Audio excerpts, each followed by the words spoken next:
Devotional for Thursday, January 6th, 2021. Mostly daily spiritual insight for the short attention span.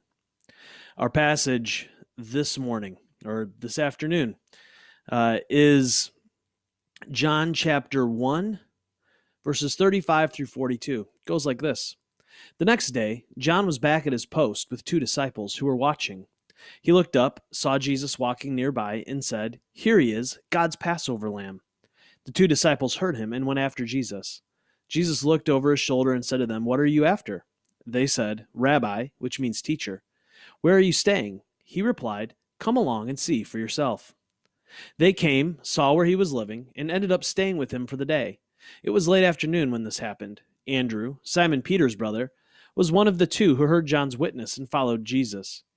The first thing he did after finding where Jesus lived was find his own brother Simon, telling him, "We found the Messiah," that is Christ. He immediately led him to Jesus.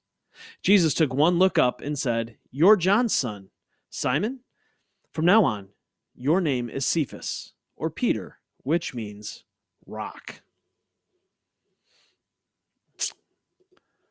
Now, John the Baptist continues to intrigue me as I read these early parts of the Gospel of John.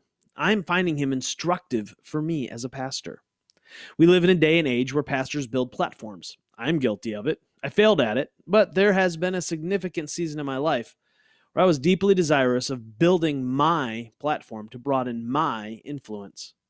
Sometimes you feel like if you haven't published a book or been invited to speak at conferences, you're some sort of failure. Some of us seek to build our influence by building megachurches. We come to the conclusion that anything that's not illegal or immoral is fine to do if we can add another bottom to the pews. It really is striking to think about the difference between the way many of us pastors act and the way John did. First, you have John, who is out being present in the community. Peterson puts it this way: he was at his post. So many of us think that our post is the pulpit, and that we need to spend most of our time in our office polishing up a sermon. We truly believe that our 20 to 40-minute talk each week will disciple, mentor, transform people's lives. After being on both sides of the pulpit, I am quite confident that sermons, by and large, don't change people's lives. What I have found is that a deep, abiding, personal relationship with someone creates an environment where a sermon is like the Hershey's chocolate syrup on a sundae. In the moment, someone may experience something, but it was built on the patient ferment of relationship. More of us need to realize that our office isn't our post. Our office is our refuge, where we go to recoup and rest. The coffee shops, bars, bowling alleys, and neighborhoods are our posts. We need to expend our energy there and then return to our refuge to refuel.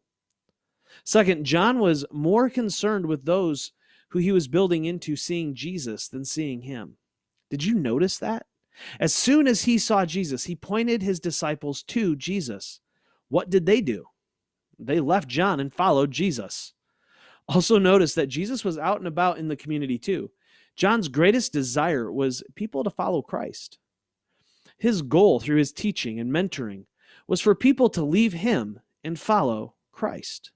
It's pretty amazing to think that it was through John's influence that the core of the apostolic band was being formed.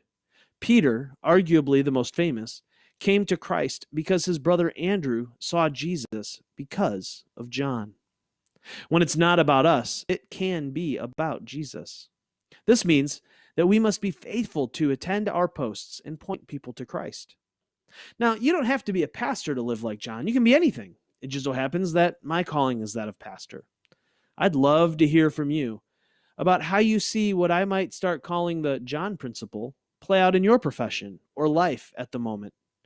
Where's your post and what's your refuge? Who do you come into contact with that you can get to point Christ to? Something to think about. I'd love to hear it in the comments. So thanks for being with me here today, and until tomorrow. Love well, my friends.